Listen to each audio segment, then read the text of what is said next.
बिस्मिल्लाहिर्रहमानिर्रहीम, अस्सलाम वालेकुम। मैं आपका क्विक बुक मेंटोर फैसल। तो आज हम देखेंगे कि हम प्रैक्टिकली क्विक बुक डेस्कटॉप में इन्वेंट्री आइटम को किस तरीके से ऐड कर सकते हैं। तो चलो शुरू करते हैं।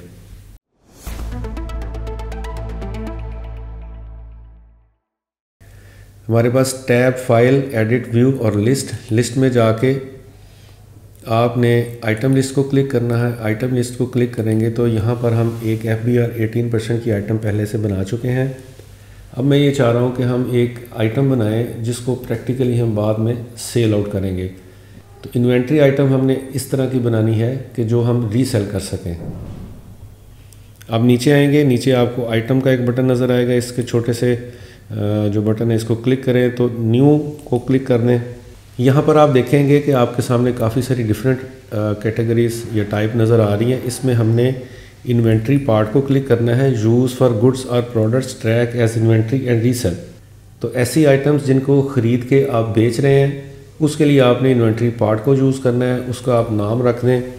मैं इसका फ़र्ज़ किया लैपटॉप आइटम एक बनाता हूँ, लैपटॉप 1, और इसका सब आइटम अभी नहीं बनाते। अगर आपने सब आइटम्स बनानी होगी तो लेटर देखेंगे। फ़िलहाल आप इसे छोड़ दें। अगर कोई पार्ट नंबर है उसे आप ऐड कर सकते हैं। यहाँ पर आप यूनिट ऑफ मेजरमेंट में, चूँकि यूनिट ऑफ मेजरमेंट हम पहले एक्टिव कर चुके हुए हैं, तो यहाँ पर आपने इसे काउंट, लेंथ, वेट, जो भी आपका यूनिट ऑफ मेजरमेंट आ रहा है उसके हिसाब से आपने करना है। लैपटॉप है तो इसको हम काउंट में करेंगे।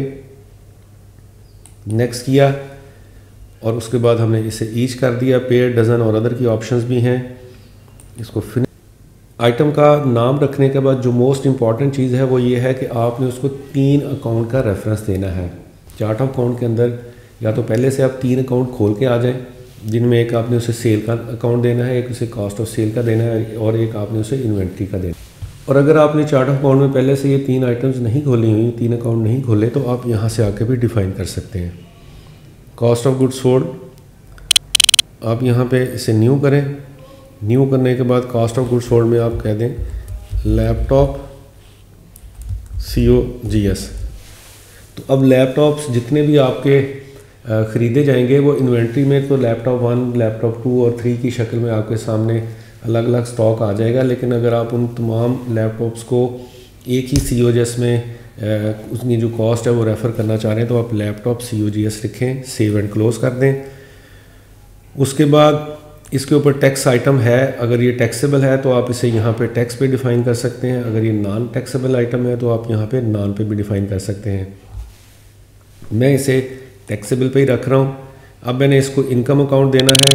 मैं यहाँ पे जाके इसे न्यू करूँगा और इसे कह दूँगा laptop sales, save and close.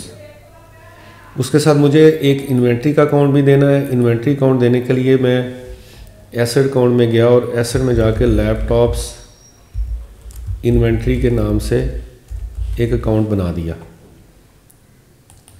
तो अब ये जो स्कीम है वो मैंने इस तरीके से बनाई है कि लैपटॉप की तमाम sale, cost of good sale और उसकी जो इन्वेंट्री है वो इन 3 अकाउंट्स के अंदर ही रहेगी। अभी मेरा एक लैपटॉप आइटम नंबर 1 में है। फिर इसको अगर मैं 2, 3, 4 भी करूँगा तो मैंने जो कॉस्ट, उसकी इनकम और जो इन्वेंट्री है उसको मैं इसी में चार्ज कर सकता हूँ।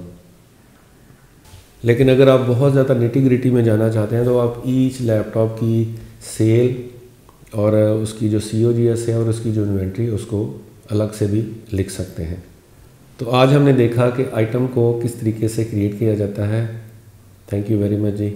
मिलते हैं इंशाल्लाह नेक्स्ट वीडियो में।